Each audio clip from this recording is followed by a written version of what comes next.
Welcome to the Ice Guys, presented by the Hockey Podcast Network. Thursday, June the 9th, Ian Cameron and another special guest with us today, Nate Rapensky, joining us here on the Ice Guys show today.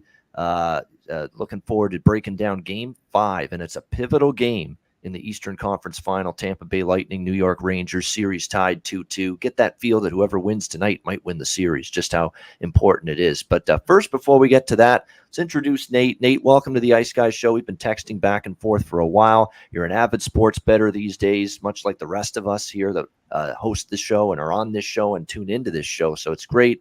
You're part of the crowd. You're part of the family now, as far as I'm concerned. So welcome to the Ice Guys show, and tell us a little bit about you and what you've done hockey-wise in the past. Yeah, totally. Thanks, Ian, and pleasure to be here. I'm excited to be, part of the show, and obviously, as you mentioned, texting back and forth and sort of exchanging bets. I think we've been on the same side a lot in the last couple of weeks, so that's been fun. But yeah, for all the folks here, Nate Rapensky. Fun when those sides win, by the way. Yes, those same sides. Yeah, they've been doing pretty well. I think we've been doing well in hockey basketball. So, but yeah, for folks out there, Nate Rapensky, based in New York. I live in New York City. So as I was saying to Ian, there's a little buzz around the city right now. Big game at Game 5 at Madison Square Garden tonight. But my hockey background, I'm from Minnesota originally. So I wish I could plug the Wild and pick them tonight, but they were unfortunately out in round one. But huge Minnesota sports fan, have a lot of gambling biases that way. Hockey-wise, grew up playing in Minnesota, played high school hockey, played junior hockey in the North American League for the Bismarck Bobcats, and then ultimately played a few years at Yale University, had the chance to be a part of a couple NCAA tournament teams there, and now more of a hobbyist. I haven't picked up the stick and skates in a while. It's a little tougher in New York, but obviously avidly been following the playoffs and stay involved that way. So it's been a lot of fun.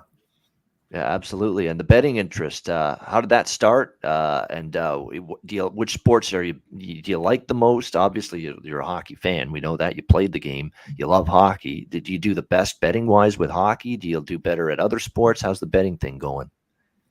Yeah, I follow sports. Since I was a kid, I basically watched everything. I played everything growing up. So I'm big, hockey, baseball, football fan are probably the primary ones for me. But also into the NBA, been following that a lot more over the years. Into the EPL now, English Premier League, started to follow soccer, so I'm really all over the board. Betting wise, I guess retroactively I could probably say this, but started using I think a bookie later in college. So the NCAA probably won't like that, but at this point, I don't think they can they can do anything to me, and certainly wasn't betting on any of my own teams. But I got into college football a little bit my senior year of college, and then have started to use as books have legalized in New York. I've started to get on FanDuel and bet MGM, and I'd say for me, I'm very seasonal. I follow a lot of sports. NFL is probably my main passion in terms of watching games. I'm a huge Minnesota Vikings fan, but that in college is generally where I probably have the most expertise. But obviously, over the past couple months with fans back in stadiums and hockey, that's probably been the other big one I've been into lately, and so that's been a blast as well. Yeah, I find hockey took a little bit of a downturn for me when the bubble was going on. It was tricky, especially the last year was a little bit more of a rocky road, but we got back to the normal way that an NHL season looks. Everybody's back in their old divisions, Atlantic Division, Central Division, Pacific Division, like we once knew it. Everybody's playing each other at least once. There's scheduling situations. There's those dynamics back in play again. It's a full 82-game regular season, and now it just got back to normal. And sure enough, I'm having an awesome NHL season. Over 30 units of profit. It's been phenomenal. And I think just getting back to some semblance of normalcy with the NHL again for a full season has played a big part of that. You find that way? It's been better for you this year too? Yeah, I would say so. I mean, I think it's always hard when you get into the bubble. Obviously, you don't have home crowds, and there's not a lot of atmosphere in these massive pro arenas. And so you saw it with the NBA too. It was like the Miami Heat went to the finals, and at what part of that did guys were shooting 3-point shots better because there were no fans, and so some parallels in hockey too. It's just a weird thing when travel schedules are eliminated. So I found this year's been pretty good. Playoffs have been relatively profitable. I think people have slept on the Lightning for whatever it was the first couple of rounds, forgetting that they won 2 Stanley Cups in a row and the pedigree on the coaching staff and the team. And so I've been kind of on Tampa, as I'll probably allude to later in the show. but and that's been profitable. And I was wise enough to stay away from the Minnesota Wild, although I'm a fan. So things have been pretty good in the playoffs. Yeah, my colleague on this show, one of our colleagues, he had his birthday yesterday. That's why he's not on the show today. Alex B. Smith, he's having his hangover day. We said we give him the day off. I think he will be on the Betcast for a little bit tonight, though. But he's from Minnesota, actually. Oh, St. okay. Paul, Minneapolis. That's where he's living right now. And he is actually a Chicago guy, born and raised in Chicago. So he's a Bears fan, Blackhawks fan. He's a fan of all the Chicago team, White Sox, Bulls. He's a fan of all the Chicago teams. He was harsh when Minnesota got knocked out of the first round. He loves just jabbing the Minnesota fans there, the ones that love the locals, the Vikings, the Wild, the Twins. Whenever they suck, Timberwolves, whenever they suck, he's the first guy to say, just give it to them that, hey, your team suck. He called Minnesota Choke City after that first round exit by the Minnesota Wild. I'm officially now living in Choke City, he said. It's kind of true. I mean, that's been a brutal sports town. In terms of success, not brutal in terms of the love and the loyalty and the support. They love their teams there, but I'm talking about the on field, on ice, success, on court success. Any of that? There's been none of it, zero. Yeah. For Minnesota sports for decades now. It's really been tough for the people locally there. Yeah, it has been. Listen, I have MLB TV. I watch the Twins religiously. I watch the Vikings out of market. I do it with basically all the teams. I've gotten on board with the Timberwolves with a lot of the players there. And it has been frustrating, right? Like, I think the worst part about it is we're not terrible. Like, I mean, the Timberwolves have been terrible, but they've sort of emerged. But they're a playoff team. The Twins have made the playoffs, but they haven't won a game in years. The Wild are consistently in the playoffs. The Vikings are always hovering around 500, if not in the playoffs. And so it's this almost like this always a bridesmaid type of feel, right? Like we're going to everyone's wedding. We're just never getting married ourselves. And so it's tough in that sense, but you know what? We'll keep being optimistic. And I wish, Alex was on the show. I'd love to get a little repartee going, but maybe next time I'll have to give him a text and kind of shoot back at him, because Chicago sports hasn't been much to write home about recently either. Yeah, I mean, who are you to throw stones? Like, ever since the Blackhawks won all those Stanley Cups last decade, what's been going on? Blackhawks have gone downhill again. Bulls, not done a whole lot. Bears have been a disaster. So it's White Sox and Cubs. White Sox are supposed to be good, but they get bounced in the first. And the Cubs, they had the World Series, but nothing since then. So it's not like it's been sunshine, rainbows, and lollipops for Chicago sports the last few years either. But he's right, though, about Minnesota. It's disappointing. Like, the Wild are always a playoff team, and it's always an early exit. Twins are good enough to get into the playoffs, but not good enough to win a series or do anything. Yep. Can I get them to beat the fucking Yankees for once in my lifetime? Hey, they won last night. We beat Nestor Cortez. I don't know if you can say it. I'm talking about a playoff series, though. That's the thing. Yeah. Oh, playoff series. Yeah, we'll get there. But yeah, it sucks, man. The Yankees are, to quote Pedro Martinez, the Yankees are our daddy. That's right. Yeah. Yeah. And you're their bitch. Yeah. That's exactly it. We absolutely are the bitch. No, that's exactly it. So that's you're right. They won last night. We'll give them a little props for that. But, Timberwolves, they had a chance to beat Memphis there and let it go. So, yeah, there we go. We got someone else in the chat, Eric Erickson, Minnesota here. Go Vikes. Yeah, Godspeed to all of you people in Minnesota. That's all I have to say, because Eric Erickson's a hell of a Minnesota name. He's like a Viking through and through. He's been on like warships. That's a great Scandinavian name. That is definitely. Sound the horn there. I like that one. We've got Vikings showing out this season, says someone in our chat. Yeah, I mean, we'll see about that. But hey, that division is Green Bay is still the team to beat, but Green Bay's not exactly world beaters in my opinion coming into this year. How do they adjust with no Devontae Adams? That defense is still a little susceptible in my opinion. The Lions stink. They're not going to be any good. I actually think the Bears could be a little bit of a sleeper, just because I love the way they drafted. It's really got more than anything to do with that. They drafted very well.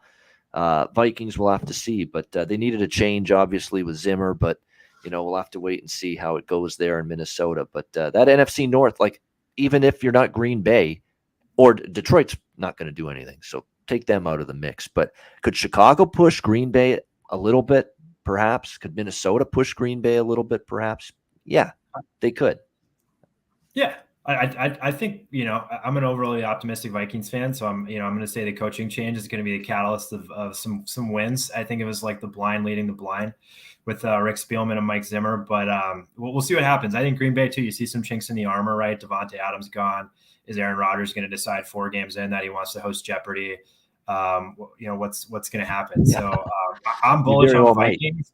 But I would push back on the Bears. I think, no disrespect to Justin Fields. He's a phenomenal athlete. Seems like a nice guy, but I don't think he's an NFL quarterback, irrespective of Matt Nagy's incompetence. So we'll see what happens. But I'm bullish on the Vikings, and I'll remain saying that until we're 8-8 or 8-9 now, a 17-game season, and we're sitting out. Yeah, I always said when Fields was starting, let me take you down because we're going through Justin Fields. Nothing is real. No touchdowns to get thrown about. Justin Fields forever. That was my little ditty I did last year when Justin Fields was struggling, obviously, for the Chicago Bears last season. We'll see if a full season is going to help him there a little bit. But definitely that's enough NFL. We are a hockey show, so we'll get back to hockey talk. Before we get into specifically tonight's game, and it's the only game, we'll spend a good amount of dissected every inch, every angle, sides, totals, player props, all that stuff. Nate, let's get your thoughts on just the Avalanche, the team that is awaiting the winner of the Eastern Conference Final.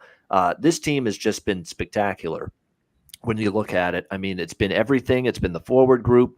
It's been losing Nazem Kadri, and you can throw it to JT Compher in his spot in the second line at the center spot instead and not lose too much. I mean, there's a small drop back, but JT Compher is a very capable player, and he showed it throughout that Edmonton series. What to me stands out even more, we know McKinnon and Rantanen and Landeskog. We know the forward group's great. That's 6 on the blue line. It's loaded, and they're all great. I mean, my goodness, Makar, Taves, Manson, Eric Johnson, Jack Johnson, Bo Byram, and they don't even have Sam Girard, who's one of their absolutely better defensemen and who's obviously broken sternum, suffered in the second round against the it was the Blues, that series. He suffered the broken sternum, out for the rest of the year. I mean, to see that 1 through 6 collective on the blue line, they all skate like the wind. They're one of those rare teams, Nate, where they can pinch the blue line, pinch the defenseman on every shift, because they got the speed, the foot speed to get back in proper defensive posture and position and negate a transition or a rush chance. Like if the puck gets turned over by Colorado, who the hell cares when you got the blue liners that can skate like they do? They can get back in proper defensive position, still negate a transition rush. How many times do we see Makar do that against Connor McDavid? I thought his defense was spectacular. Can we finally fucking pipe down about Makar's defensive game? What more does he have to show you? I thought he was phenomenal in that Western Conference Final. His defensive game is all right, and it keeps getting better. And we saw that on full display. But they look like they're poised for a Stanley Cup at this point, with all due respect to the Rangers and the Lightning, which would be a tough series. But, boy, it's going to take something pretty special to beat Colorado, don't you think, with the way they've played so far? Yeah, I mean, it's when you think of, I guess, when you get through Tampa and like this mini dynasty, you throw the Blackhawks from a few years ago, and it feels like a team that's been on the cusp for a while, and they're just destined to get there, right? Like, to your point, I also think Edmonton was the best possible matchup for them, right? Like, Edmonton is a worse version of Colorado and less flexible in how they can play. I think you look at guys like Landeskog, obviously Kadri out, Compher, you mentioned it. Like, they can play both ways, right? They can play quick transition hockey, they can score, but they can also play dirty hockey. And Edmonton was like a JV version of Colorado, right? Less puck moving defenseman, defensive liability, terrible goaltender. It was a dream matchup. But I think when you look at what Colorado did to the Blues, who I think are a great playoff team, getting through that series, relatively handily, it's going to be tough to beat them. Point taken on Makar as well. I mean, it's hard to be poor defensively when you skate like that. Like when you can match McDavid stride for stride skating backwards. We've seen that highlight. It's amazing. The big risk for me is, well, it depends again on a matchup. I think the Lightning, and I'll touch on this in the Rangers game, but I think they could play 2 different styles too. And John Cooper's flexible. I think they can lock it down defensively. So I think that could be an interesting matchup for Colorado if they come through. And I don't trust Darcy Kemper in the playoffs. As a Wild fan, as somebody who's seen him in primetime games, like if he's back from injury, I don't know what you're going to get. And with Frankie number 2 for the Avs, I mean that's not a Stanley Cup caliber goaltender. So I think if You run into a hot Vasilevsky, who I think the Lightning will come out of this series. That could be a little tedious for Colorado, but right now it almost feels like that Ray Bourque year, right? Where I think Bourque finally got the cup. It just feels like destiny. Yeah, no question. That was, of course, the last time that the Colorado Avalanche were in the Stanley Cup final was that great year after 22 years. Raymond Bourque, the great Gary Thorne quote when he raised the cup in the air. That was just outstanding stuff. And yeah, that's hard to believe. It's been 21 years for Colorado since they've been in the Stanley Cup final. Well, particularly, I mean, you look at what was it? Adam Foote, Rob Blake, Joe Sakic, Peter Forsberg, Alex Tanguay, Milan Hajduk, like those teams. You remember always wanting to like land on those teams when you played the NHL video games. Like if you randomized it and you got Colorado, you were like, this is gonna be a fun game, right? I mean, they just could score the hell out of the puck, and we're heavy on the back end, and like those Red Wings, obviously Avalanche rivalries. But yeah, it is amazing that's been that long. But this team is they're absolutely loaded. Like you look at Landeskog, who's like a great offensive talent, great center. He's not even like a primetime guy. Rantanen, McKinnon, obviously Kadri when he's healthy, and Makar is potentially the best player in the world. Like I don't know what else you say at this point. He's amazing. No, he's absolutely outstanding. And his stock, like there are already people saying he is the best player, like above McKinnon, above Matthews, above McDavid. That's where people have Makar just based on this playoff run. And he's in the conversation. I mean, I don't like it's splitting hairs. It really is when you're comparing them. And you remember, you're comparing defenseman to a forward. So two different positions. That's something you got to factor in as well to the argument and to the debate. But there's no doubt he's absolutely in the conversation. And it'll be interesting to see Colorado. Exciting to see Colorado in the Stanley Cup final because of how great they've played. All right, let's turn our attention to tonight. It is a pivotal Eastern Conference Final, Game 5, series tied 2-2. It has that feel, at least for me, Nate, that winner of this game's got a great chance to win the series because I think if New York wins, they now put themselves in a spot where who cares what happens in Tampa? We control home ice in Game 7. We're moving to the Stanley Cup Final. Whereas if Tampa wins tonight, they're going to have probably an excellent chance to carry that momentum and close it out in Game 6 at home. And the Rangers have been definitely a different team on the road throughout these playoffs than at home. So that makes this a big one tonight. We're on the air for our live betcast tonight, 8 o'clock p.m. Eastern time. So if you want to join us for the betcast, send a DM or email me. It's going to be live betting, analysis. Bring your beers with you, anything. It's a bar pub type of atmosphere for the betcast. So make sure you let me know if you want to join us on the betcast for that. But we got Lightning Rangers, Lightning minus 130, road favorites here, 5.5 the total in this game. There are definitely going to be people out there with the sentiment that the Tampa Bay Lightning have found their game.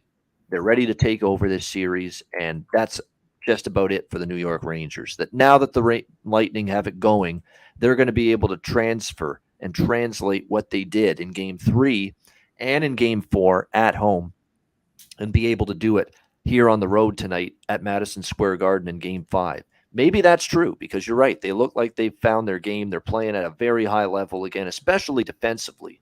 I mean, don't be fooled by the shots on goal in Game 4.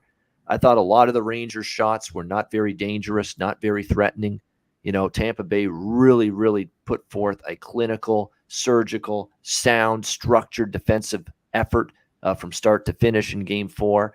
And, Vasilevsky was very good too, but I thought they made life pretty comfortable for him because of how well they defended Tampa Bay in front of him. And they did a better job even than Game 3, defensively against the Rangers, even though I think the Rangers had more shots in Game 4. It's a funny dynamic. They had more shots in Game 4 than in Game 3, the Rangers, but I thought they were far less high quality, far less dangerous with their chances and their shots on goal. So credit to Tampa Bay for that. Anthony Cirelli's been great defensively for them, a terrific defensive forward, no question. We know offensively, when you have Kucherov, Stamkos, and Palat, that trio getting it done like they did in Game 4, it's going to be difficult, to beat the Tampa Bay Lightning, no question about that. But definitely a situation where, I don't want to sell New York short. The biggest concern I have with New York is not that they can't get the momentum back. They can, because they've been phenomenal on home ice. They've won 8 straight home playoff games at Madison Square Garden coming into tonight. Their only home playoff loss was way back in Game 1 against Pittsburgh. spicy pork and broccoli gate, if you will. That's the last time they lost a home playoff game. So that was a long time ago. And ever since then, they've won every home game, which has been good to see. Zibanejad's been a machine at home. I don't know what you want to look at specifically. We'll get to props in a second, but whether it's shots on goal for Zibanejad, whether it's to score a goal, a power play goal. I've talked about that particular prop because the majority of Zibanejad's goals have been on the power play. So I always say, why take him plus 140 or plus 150 anytime goal scorer? Or why take just that when you can take plus 150, plus 160 to get a power play point, for Mika Zibanejad. And Adam Fox, you got to keep riding his power play point prop in particular. If you want to take him to get a point, bet him to get a point, it's like minus 160 or minus 170. You're not getting a bargain. But if you take the power play point prop, which he's always been factoring in for the most part on these Rangers power play goals, you can get that at like plus 155 or plus 160. I think that's a great bet if you're looking at some Rangers props tonight. Philip Hedl and Ryan Strome, the status of these two centers is the biggest worry I have for the Rangers, though, tonight. Where they're going to be game time decisions. Hedl left game 4 with that injury that he suffered, only played 7 minutes. It's an upper body injury for him. He'll be a game time decision tonight. Same goes with Ryan Strome, although Gerard Gallant in his press conference this morning was a little bit more optimistic and hopeful about Ryan Strome being able to play tonight for the Rangers, which would obviously be a huge boost for sure, no question about that. And he's a guy that at home has put up some points as well in the playoffs. Hedl's been a revelation, so that would be a real shame for the Rangers if he's not able to suit up tonight for them. So keep an eye on those two. I'm honestly leaning toward New York, to be quite honest with you here. In Game 5 tonight. I am concerned about Hedl and Strome playing or not playing. I'm concerned that Tampa Bay's found their game, and we know when they found their game against Florida, Florida had no answer, and they got swept.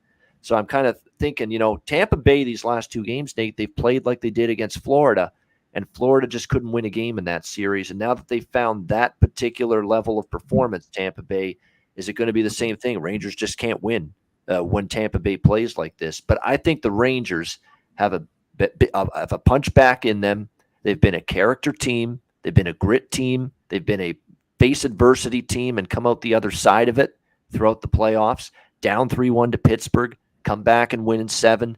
Down 3-2 against Carolina and 2-0 in that series, and come back to beat the Hurricanes.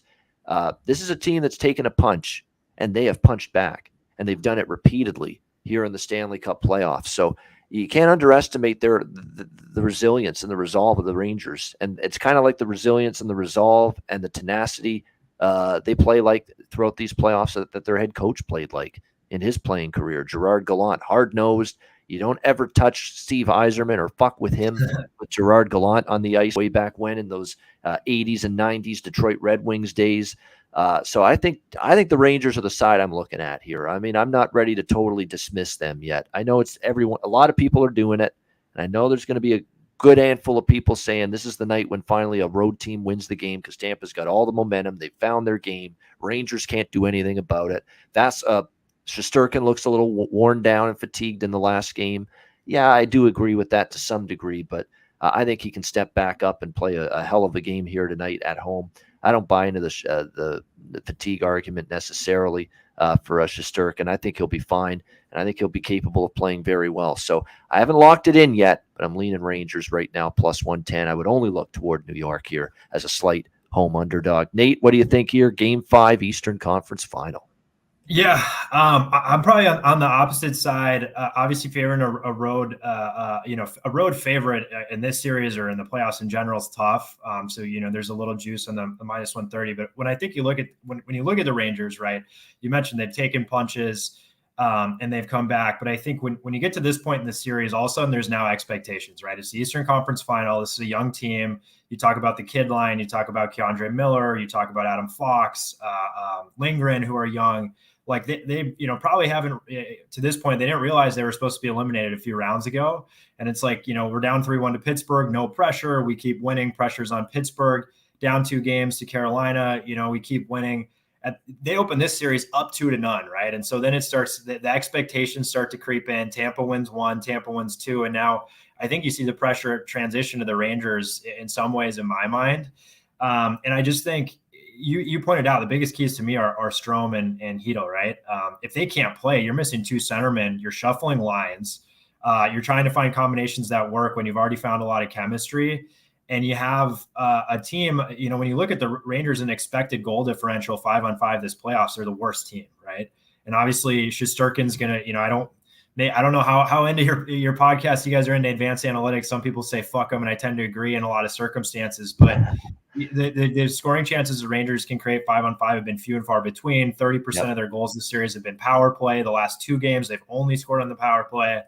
And the Lightning, I think, have adjusted their game to stay out of the box. And so to me, if those centermen are out, I don't think the Rangers generate a lot 5-on-5, which means I'm actually also leaning the under also. I'd maybe go under 5 for better odds. But I'm on Tampa Bay based on just their ability to create 5-on-5 scoring chances. I think Kucherov has been all world the last couple of games. And I like Tampa Bay. And if you don't like the juice, I maybe go on regulation or I look puck line, but I don't think the Rangers can consistently score without power plays. And the other thing you see, I'll end this monologue, but you look at the first game, if you throw out 6-2 in the first game where Tampa's off 9 days rest, I think this series has mostly been theirs.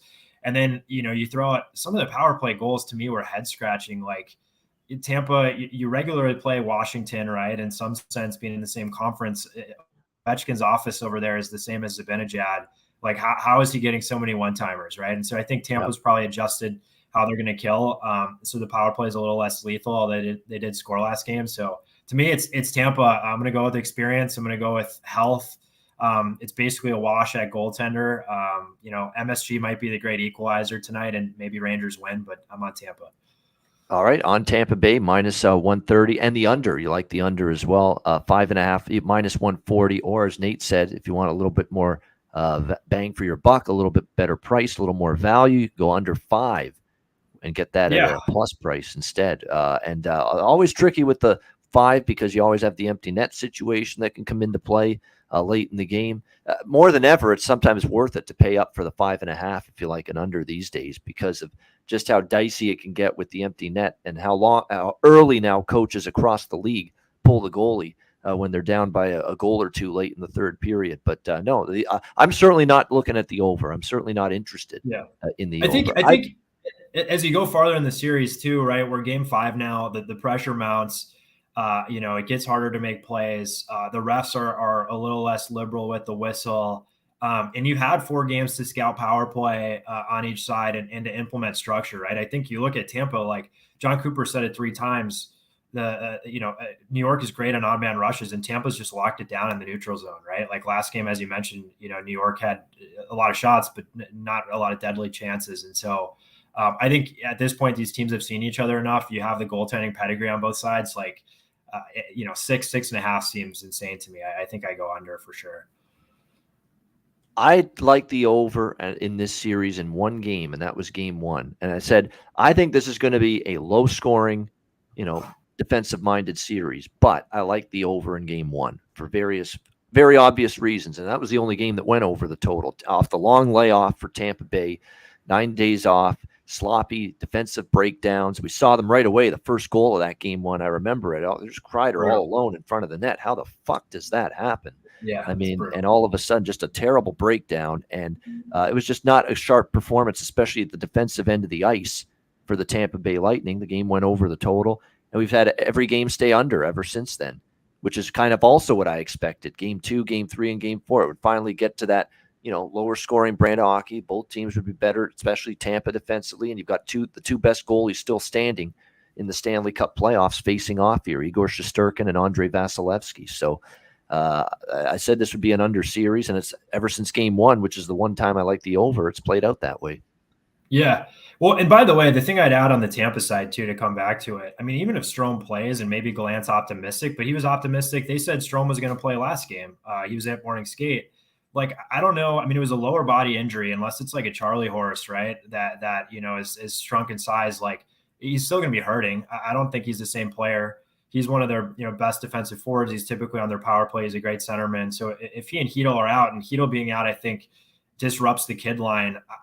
I just don't see where New York finds flow 5-on-5, which again translates to ideally the under. And in my opinion, Tampa has the side, but there could be some magic still at MSG. And I think that's what makes me a little nervous about, betting a road favorite, right? When you're paying for a road favorite, that's never favorable unless it's Colorado, I guess. 5-on-5 offense was great in game one when they pounced on Tampa Bay with the 9 days off. But you're right. Since then, where's that 5-on-5 even strength offense been for the New York Rangers? It's been tough. I mean, after game one, they won 3-2 in game two, but they did get one of those on the power play. The 3-2 loss to Tampa, the only 2 goals were the power play. The one goal they scored against Tampa in the 4-1 loss was on the power play. So again, it goes back to that saying they got to be better at 5-on-5. Or else they aren't going to win this series. If we see that level of inefficiency and lack of production, lack of scoring punch, lack of offense at 5-on-5 even strength once again tonight, for the New York Rangers, they aren't going to win this game, and they probably aren't going to win this series. So that's definitely what's going to have to end up improving for them tonight here in Game 5. All right, player props, Nate. What do you like in terms of those? I've already mentioned some of them. I like Zibanejad props for the Rangers. I like Corey Perry. I'm going back to the well with him. There was actually some talk that he's banged up a little bit. Actually, there was some even slight concern he wasn't going to play, but he's going to be good to go. He'll be in tonight. And I think Corey Perry's had a boatload of chances, just hasn't gone in yet. I think eventually something's going to go in, a deflection, a tip, a redirect, something off a skate. Some kind of goal where he's banging and crashing the crease there, and he pounds a loose puck in past Shesterkin. At some point, I think it's going to go in for him. So Corey Perry, point, goal scorer prop I like as well. But what are some of the player props that you like, Nate, for this game tonight? Yeah, I mean, we're on the same page in Corey Perry, the worm, right? I'm all over Perry to over half a point tonight. He's been on the power play. I think the other thing is he's a guy, if he doesn't get it going during the game, if there's an empty net situation, he's often on the ice. So you have that sort of added benefit in terms of getting a point. I think he's been great. I mean, he's a great playoff type guy. Looks like we got another addition here. We do. That's Andrew's sliding from outside. It looks like he's outdoors right now. What's up, Andrew? What's up, guys? We have a polite guest. He said he's going to interrupt his prop thoughts just to say hello to Andrew. So we have a nice guest. Very good. What's up, Andrew? How are you? Hey, cool. Looking forward to it. Oh, go ahead. No, I was just going to say it felt weird. No game yesterday, guys. Yes, it did. Yeah. I mean, we're soon enough. We're only going to have baseball, so let's relish the NBA and NHL finals while we have. Definitely. But definitely. Props. Love Corey Perry. I love Palat. Palat, I think he had three points last game. He scored obviously the game winner in game 3. When you're playing with Kucherov and you're getting power play minute, I mean, Kucherov has been unbelievable the last 2 games. Like just being on the ice with him, you're going to get a point. Palat just sliding him the puck. So Palat was like over half a point. I think was -110. I'm all over that. He's another guy, defensive forward. He's going to be out there at the end of the game if there's an empty net. He's a great overtime playoff type player, and he had like 60 points in the regular season. I'll take even money on that or better odds all day. And then the last one for me, well, I guess 2 more. I take Fox on the power play points. Ian, you've been all over it. Like I've been betting that. Anytime they score on the power play, Fox is facilitating, and it seems like it's the only way they've scored. So happy to take that at plus money.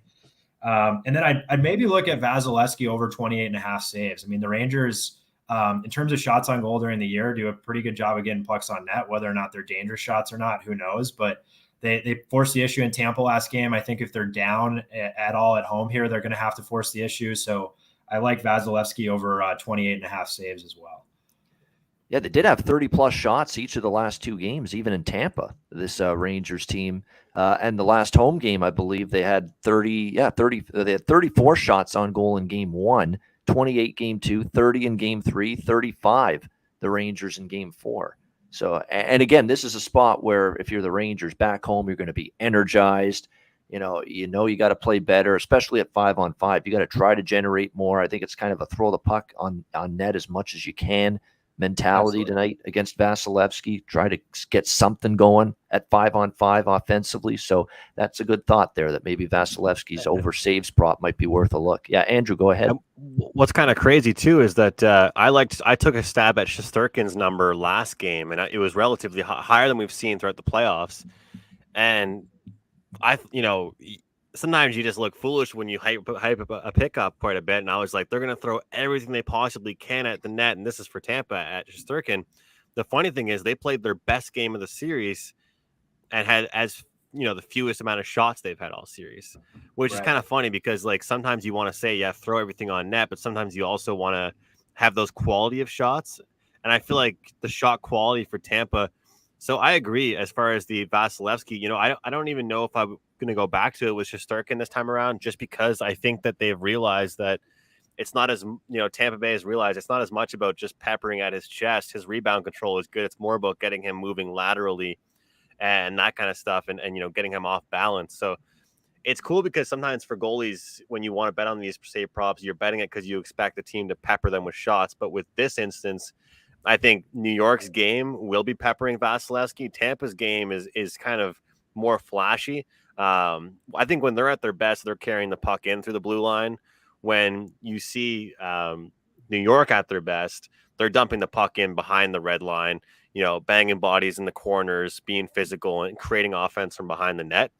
So I think as far as the goalie save props, I completely agree there. I think Vasilevsky is the way to go there as far as that goes. And, with these, plus 150 on Chris Kreider to score a goal, or Mika Zibanejad to score a goal, is just, to me, too hard to pass up on.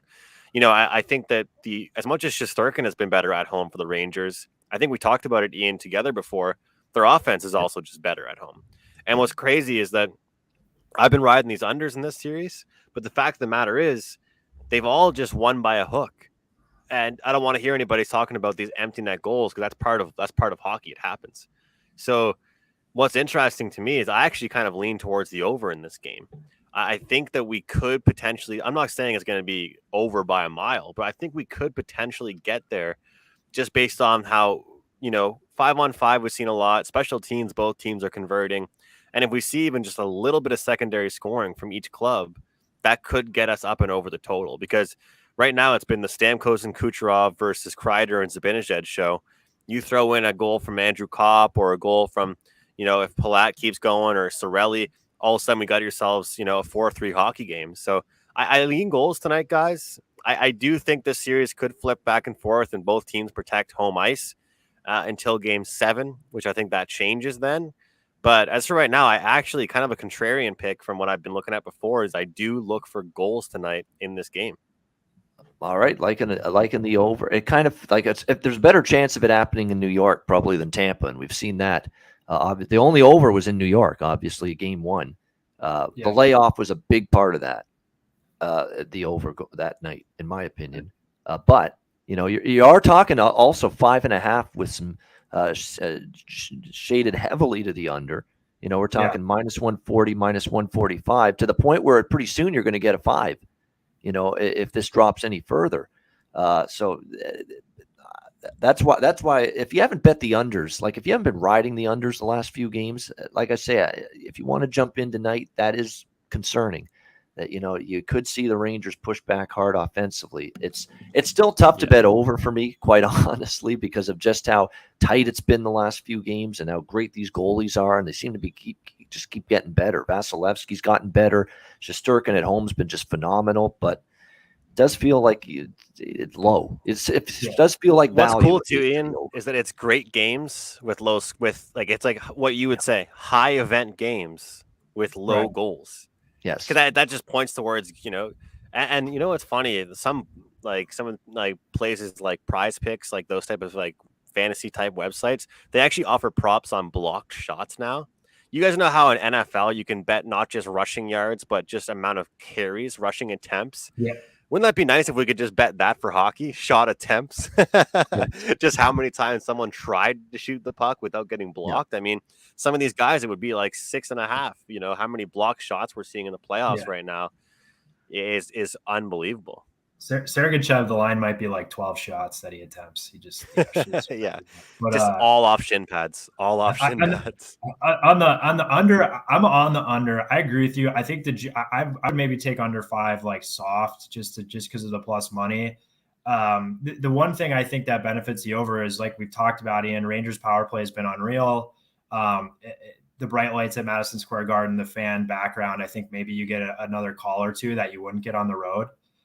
In terms of power plays for the Rangers, right? They had 2 power plays last game. They were 1 for 2, but they only had 2 opportunities. So if that manifests into 4 or 5 power plays tonight in New York, I mean, the way they've been clicking, you got to figure that's at least a goal, if not 2 or 3.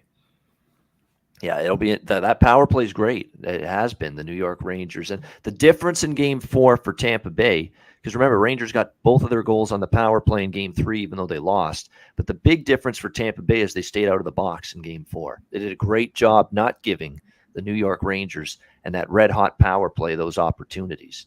That was significant for them. So we'll see if that carries over here tonight in game 5. Got to really maintain your discipline tonight, because you could see the Rangers maybe get a couple more calls. So the Tampa Bay can't be doing things after the whistle. I don't want to see Corey Perry fucking slashing at Shesterkin after the whistle, being a moron, which sometimes he can be, from time to time he can. Let's be honest. He loses his shit sometimes at bad times. Play along that line, right? Don't cross it. Play along that line. Yep, because he's good. That's his element. You know it, Ian. Yep. That's when he's playing his best. You just can't be a dummy and go past that line. No question about that. That's 100%. He's good at that role. Trying to rattle the goalie a little bit, get in his kitchen a little bit, but you just can't cross it and be doing, the shit he was doing. Obviously, at the end of that game the other night, or at the end of game 3. It was game 3. It was a couple games ago where he's slashing him. A costly penalty, and the Rangers made him pay. Rangers ended up scoring on that power play in game 3. So great stuff, Andrew. Speaking of which, though, and that just real quick, Ian, that game, in my opinion, and every time I say anything bad about the Rangers, the chat just comes after me. But even though the Rangers were up 2-0 and Tampa Bay had to come back, I think 5-on-5, Tampa Bay dominated that game. And Tampa Bay scored their 2 goals, special teams as well in game 3. But just the way that those goals happened for New York on the power play, it was just 2 weird penalties. One was Corey Perry, another one, I think they were both some type of goalie interference type penalties. Yeah. So take away those, and it's a different hockey game. So playing along that line is huge, and both teams staying out of the box, I think, benefits Tampa Bay. Yeah, it'll be interesting to see if they can maintain that discipline. Is there anything else? Because, Andrew, I know you joined us late. Is there anything prop-wise that you didn't mention already that you want to mention, or is it just the Vasilevsky prop you're looking at? No, I just like that Vasilevsky prop quite a bit. I do like the power play points again with Zibanejad, just because of the value on that. I do think there's going to be some power plays. I just hopefully they stay out of the box a little bit, but that could obviously benefit the over too. Cirelli, and I think if you look at Palat, like was mentioned before, he's someone that's continuously kind of undervalued because of just like how he has a 200-foot game. But if you look at his ice time, he's on the ice a lot. And when you're on the ice a lot, sometimes good things can happen. So whether or not he was on there for offense or defense, sometimes when you're on the ice a lot, getting that ice time, you can develop and start to score. So, one I had for the Rangers was Andrew Kopp, second line player, plus 110 at DraftKings to get a point. I thought that was a pretty good price there. Yeah. The last thing I'd add on Palat too, it's like with how well Kucherov's been playing, it's like the what I'll call the Cassian effect, right? Like when he's on the ice with McDavid, fucking somehow he touches the puck and gets a point, right? Like when he used to play a bit with McDavid, like Palat, great offensive player, 200-foot game. He's playing with Kucherov, who has been flying. Like I love even money or minus 110 for him to score, and he gets power play time and end of the game time. So that for me it's a no brainer. Yeah, and Andrew Kopp, you're right. Andrew Kopp's been a great find by Chris Drury, the general manager of the New York Rangers. Andrew Kopp has definitely brought it here for this hockey team. I think if I look back too, he hasn't exactly been always producing points on the road, but at home he's done a pretty good job of it throughout these playoffs. Pittsburgh series, he collected points. Carolina, multiple. He had a 3-point game in one of the home games against Carolina. Against Tampa, he had a point in the first game. So, yeah, Andrew Kopp has done, I think, a little bit more of his offensive damage and point production at home here in the playoffs than on the road, which coincides with the Rangers just overall, playing pretty well at home and riding an 8-game playoff home winning streak at Madison Square Garden coming into tonight's game. So should be a good one. We've got the BetCast tonight at 8 p.m. Eastern time. Make sure you join us for that. DM me if you want to join the BetCast. Looking forward to that tonight. A pivotal Game 5 here in the Eastern Conference Final between the Lightning and Rangers. Great stuff from Nate in his first appearance. So good. We're going to have to bring you back, I think, Nate. You did a great job. I'd love to be back. It'd be an absolute pleasure. Looking forward to keeping the conversations going and some of the shit talking going. And I'm in New York. I'm in the belly of the beast. I'm betting Lightning tonight. So hopefully, the New York fans in the chat, I don't really care. It's been a good story thus far, but it's time for Tampa to kind of take over. Hey, Cheshire Cat says he only hated on me when I was rooting them against the Penguins. It's like, come on, man. It was 3-1. Then Trouba drills Crosby. He goes out. And I mean, this is their best series the Rangers have played in so far, in my opinion. So they're getting hot at the right. They've only gotten better as the playoffs have gone on. I'll say that. Yeah. I don't think it's wrong of me to say they caught a break in the Pittsburgh series. It happens. But against the Hurricanes, they get it done in Game 7, and they get it done here. So I mean, I don't think I'm hating when I say that stuff. It's interesting. It's two schools of thought. It's the Rangers' incredible win streak, 8 in a row at home versus Tampa Bay. Look, the last 2 games, it's looking like a team that, after 2 losses, they found their game. They look like they might be better than New York, and they're ready to just roll on through, maybe win 2 more in a row, close it out in 6 at home. There's a lot of people that believe that's going to happen. But you got to also factor in just how great the Rangers have been at Madison Square Garden, the resilience they've shown, the ability after a loss to come back strong. So it makes it that's why we watch games like this. That's why we're sports fans. That's why we love it. It's an intriguing game. It's a fascinating game, and I'm looking forward to it playing out tonight for sure. Before we get to best bets, and Nate, get ready, your first Ice Guys show best bet. Make it count. It's coming up in just a few seconds. First, before we get to that, DraftKings Sportsbook, official sports betting partner of the NHL. New customers get just $1. Bet just $1 on any NHL team. Get $150 in free bets if they win. If DraftKings Sportsbook isn't available yet in your state or province, you can play for huge cash prizes with DraftKings Daily Fantasy Hockey Contests. DraftKings giving all new customers a free shot at millions of dollars in total prizes with their first deposit. Download the DraftKings app, sign up for an account, use the promo code THPN. Bet just $1 on any NHL team. Get $150 in free bets if they win. That's promo code THPN at DraftKings Sportsbook, an official sports betting partner of the NHL. Must be 21 years of age or older. Must reside in a DraftKings Sportsbook state or province. Restrictions apply. See DraftKings.com/sportsbook for details. Gambling problem, call 1-800-GAMBLER. Download the DraftKings app, sign up for an account, use the promo code THPN. I won't talk anyone out of betting Kucherov to score. Obviously, we've seen what he's done the last couple of games. It won't be as easy on the road, but very capable of still finding the back. Did score in Game 2, and I really liked Kucherov to score in Game 2 when he was awful. I thought he was horrible in Game 1 of this series. Awful. One of the worst games you'll see Kuch play. But Game 2, he scored right away, and he's been very good in this series ever since. If you know anybody willing to talk anybody off that, just let me know. I want to hear the reasoning.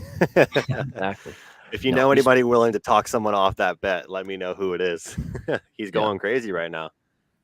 Yeah, definitely. So Alex, he's obviously had a big party night last night. So he's going to try to join us for the BetCast, by the way. And Nate, if you're on with us again, you'll get to hang with Alex again, a Minnesota guy now that he's living there, and you're initially from there, of course, the state of Minnesota. So you can really get back at him for all this Minnesota sports slander and hate that he likes to spew. And he loves to spew it. Like when the Twins suck, or the Wild choke, or the Timberwolves blow it, or the Vikings can't win a big game, or whatever the case, he's the first one on Twitter talking about it and just loving it that Minnesota is struggling, as a Chicago sports fan that he is. I may have to come on and defend Minnesota's honor. I mean, it's not hard to find instances of choking in Minnesota. Like I said, it's always a bridesmaid for us, but a lot of optimism coming up. Big season for the Vikings. Twins are turning it on. We're going to beat the Yankees tonight. So, particularly I think Yankees start at 7. The Twins have a lead. I'll definitely be on. Take that last point back about the Twins. I'm on the Yankees run line tonight, so I don't want to hear that. Wow. Dylan Bundy, are you kidding? Dylan friggin' Bundy, you're going to put your faith in that guy? He's pitched like Al Bundy. I'm not going to bet him. Yeah. No, I'm not going to bet him, but I'm just going to be a fan. He's a fan, Ian. Come on, he's a fan. Yeah, the Twins are up 3-0 after 3-4 innings. Let's call it 7:45. You can bet I'll be on the betcast tonight to talk about it. If they're down 4-0, it might be busy, but I respect it. I like it. All right, guys. All right, Andrew. Oh, Andrew, are you going? You got to go. What? I said you got to go. He said, "All right, guys, No, like I'm out of no, here."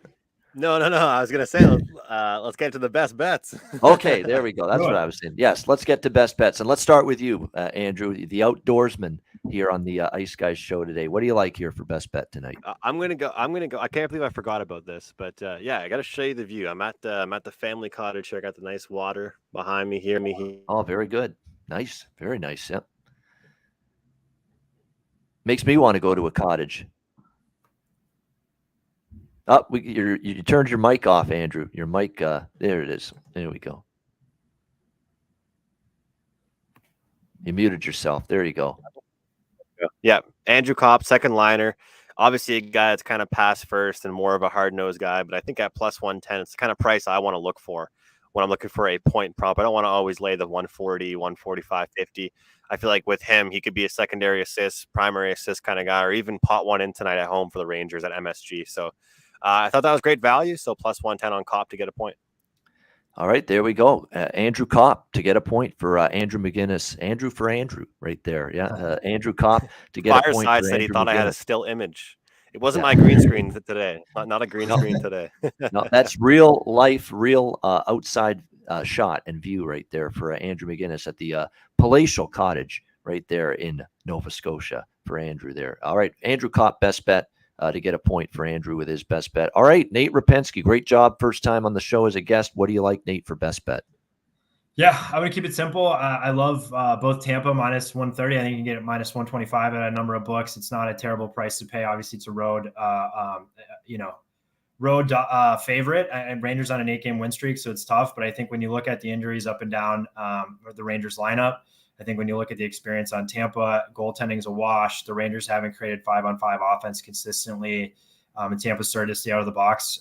I'm on the experience here, and Tampa, who has still a lot of motivation, going for a three-peat to get to that series with Colorado. So Tampa minus 130 for me. Also probably going to sprinkle them in regulation plus 125.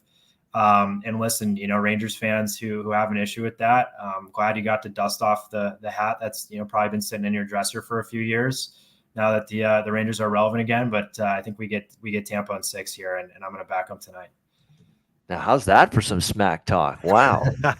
That's just laying the smack down on those Rangers fans there. Holy shit. I see too. I mean, listen, man. Yeah, I've been in New York for 2 years. Obviously, we'd have a pandemic, but a lot more Rangers hats out recently. So I don't know if people have visited lids and bought them or what's going on. But people, seem a lot more willing to wear that apparel now that they're relevant again. So they've been sort of keeping those things for the Lundqvist or Mike Richter era. They haven't really broken them out since then, but now it's everyone's back on the bandwagon. Wow. If you didn't know this guy played hockey at some point, now you know. With that level of chirping right there, you clearly had some experience with that kind of thing. Something like that. Yeah, no doubt. So Rangers fans, it's nothing personal, says Nate. But liking Tampa Bay here, minus 130 and a little sprinkle in regulation as well with the Tampa Bay Lightning for Nate Rapensky with his best bet. My best bet for this one, I'm going to go with, you know what, it's tough. I like the Rangers a little bit, but I don't want to make it bet. I'm going to probably try a prop again tonight as far as best bet goes. I'm going to do shots on goal. I'm going to go Mika Zibanejad over shots on goal. I mean, I think he's going to score, and I like his power play point prop too. I was going to use that as a best bet, but I want to look more toward he's going to get the looks. He's going to get the chances, and you're going to see him firing the puck a lot. And if you buy into that, if you look at the last 2 games, rather, in Tampa, you probably can buy into the fact that he's going to shoot the puck quite a bit. The last 2 games for Mika Zibanejad in Tampa Bay, Game 3 and Game 4, he had 5 shots on goal. In both of those games, and you only have to lay $135, $140 with Mika Zibanejad here, over 2.5 shots on goal. I like that quite a bit. That's what I'm going to go with for best bet. Mika Zibanejad, New York Rangers, DJ Z-Bands, as we like to call him, because that was his DJ name in Ottawa when he would do some DJ gigs there in the nightclubs in his younger days. DJ Z-Bands, a.k.a. Mika Zibanejad, over 2.5 shots, minus 140 for best bet here for this Thursday Ice Guys show. All right, great show. Nate, we'll get you back on for sure because you're as into this betting thing as we all are. So definitely we'll get you back on. Andrew, great as always. Thanks to everyone for joining us. Hit the like button. Betcast tonight, 8 o'clock p.m. Eastern time. We've got Lightning and Rangers, Game 5. Send me a DM if you want to join us for the Betcast. If you're a CFL fan, I'm sure I'll be keeping you up to date on that game as well because I'll have it on one of the TVs in front of me. So it's a great night coming up here on a Thursday. Looking forward to it. And a reminder, the Ice Guys is live 7 days a week, Monday to Friday, 2 p.m. Eastern, Saturday and Sunday, noon Eastern. If you can't watch the show live, download the Ice Guys podcast in audio form on all major podcast platforms. Google Podcasts, Apple Podcasts, Spotify, Stitcher, and iHeartRadio. Download the Ice Guys podcast when you can't watch the show live. We do have a show tomorrow, by the way, even though there's no game because we already had him booked as a guest. And it's the kid. He's back with us again, Ray Bryce, as a guest tomorrow on the Ice Guys show. So looking forward to that tomorrow, and we'll recap tonight, and we'll get Ray's thoughts at least on Game 6 of this series. I'll see you tonight for Abidian. All right, and there you go. Just announced right there. Andrew McGinnis will be joining us on the Betcast. I think Alex is going to try if he can pull himself out of his hangover and out of bed, whatever the fuck he's doing. I think he's going to try to join us tonight for a bit on the bet. But you got Joe Madden on the Betcast tonight. How about that? Joe Madden's going to be on the Betcast tonight as well for a bit. So looking forward to that. Great stuff, Nate. Awesome job. Final words from you before we wrap it up.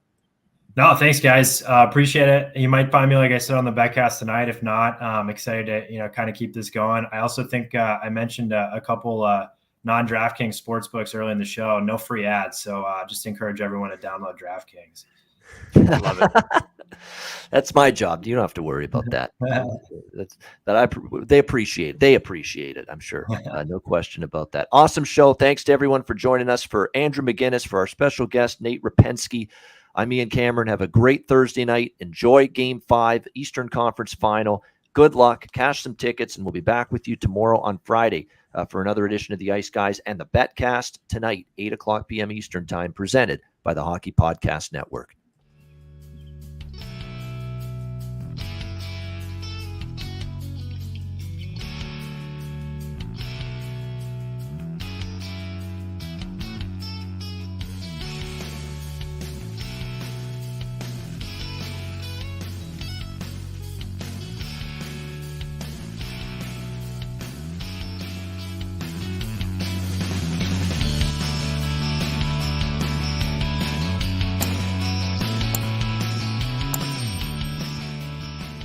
Wow.